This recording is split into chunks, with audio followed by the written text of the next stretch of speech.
Pastor Stephen Smith, and I'm with Christian Leadership Partners. I'm the lead facilitator with the organization, and what we do is we provide leadership training for both profit and nonprofit organizations. What we're doing here in Panama is we're actually helping churches to help to build programs, to feed programs, to disciple people, and also to help train in business programs so that they can succeed where others have failed in the past. What we want to do is we want to provide you with a 30-day training program where every single day you can log on to either Facebook or LinkedIn, or you can go to YouTube and watch these videos. You can even attach them from our website, and that link is down here below. Remember, don't forget to subscribe over here, because if you don't, you'll miss all the different programs as we put them out.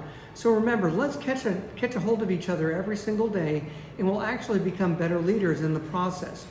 What we want to do is we want to take a leadership lessons from the leaders in the Bible themselves. And we want to take a look specifically at the kings of Israel and of Judah. And what they do is they give us a picture of leadership and the right and wrong way of leading. They also give us a historical record of what their successes and their failures are. And then finally, they'll also point to the servant leadership attributes as you go through the Bible, and you can see that they point to the one true king, Jesus Christ. So what we want to do is we want to be able to take these and start looking at these different attributes absolutely. Now, if we start in 1 Samuel, we're going to take a look at, first of all, why did they end up having kings? Because when they first came out of Egypt and crossed over the Jordan and into the Promised Land, Joshua was leading them. He left them when he passed away, and he left them with judges. Well, they had judges for about 250 years, and those judges either succeeded or failed, and we could take a look at their leadership attributes. But ideally, what we want to do is we want to see what happened once they demanded that they have a king. Because ultimately what we'll do is we'll know and we'll understand how leadership works, because they're actually in true leadership positions.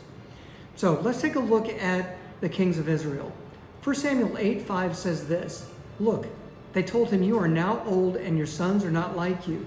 Give us a king to judge us like all the other nations have.'"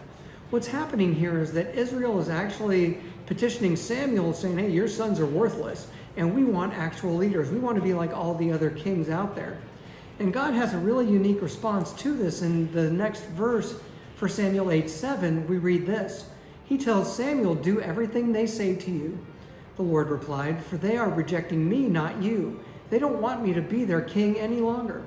And so what happens is that God is actually showing Samuel, look, they've rejected me. Eventually, they're going to find that even kings and even leaders are not going to be able to replace God in our lives or Jesus Christ in our lives.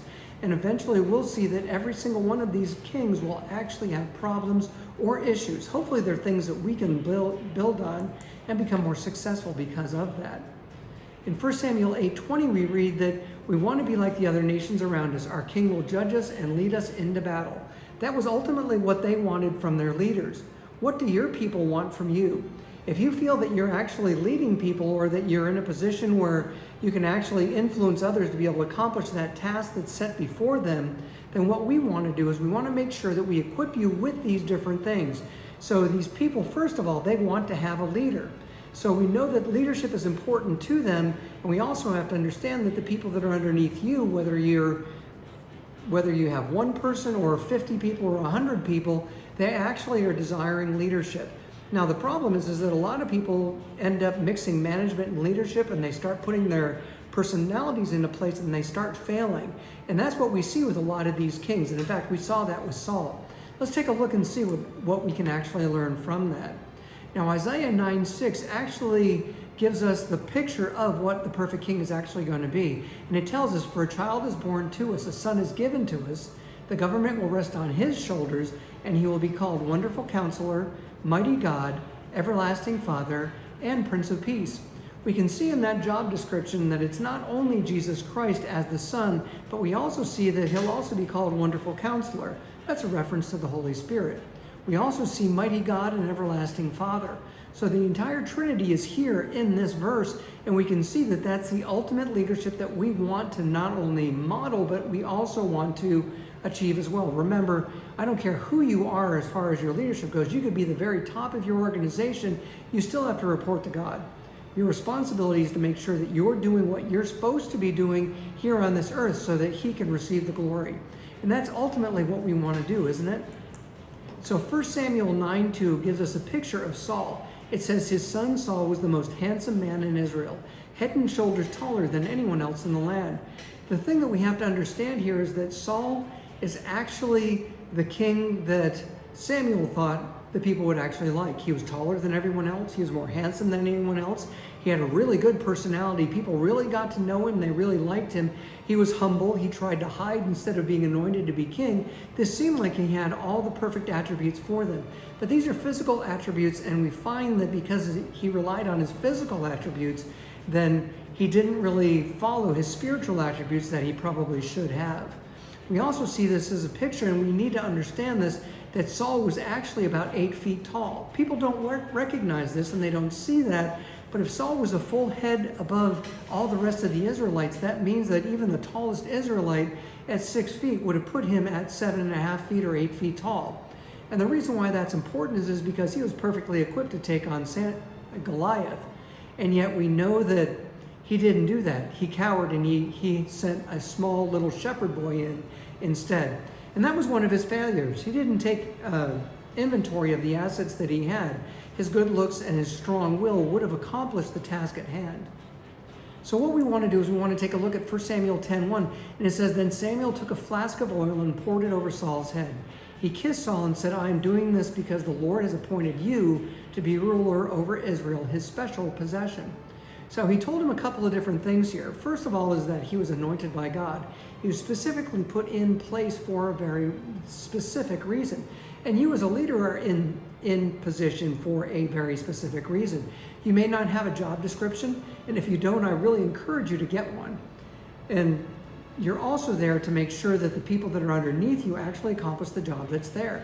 Now, you may not have a parking place, you may not have a name on the door, and you may not even have anybody underneath you right now. But the reality is that God has appointed you as a priest and a king, and we have to make sure that we are ready for that leadership position, and that's why this training is so incredibly important.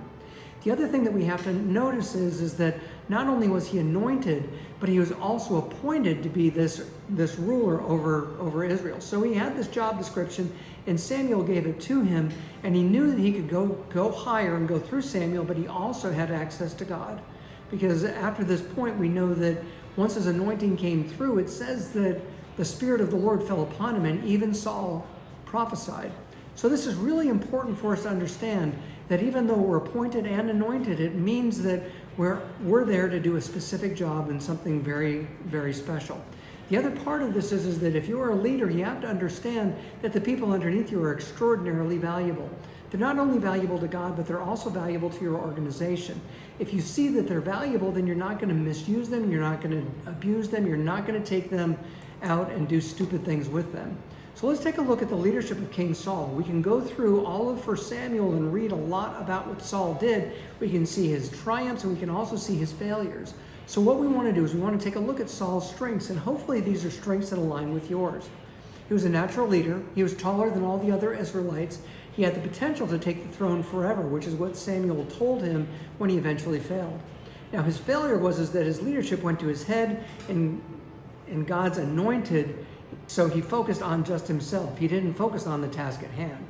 So what we want to do as leaders is today, what I'd like you to do is take a piece of paper, and you can even take the worksheet that I have down in the comment section below and use that. But what we want to do is we want to list our strengths, and we also want to list our weaknesses.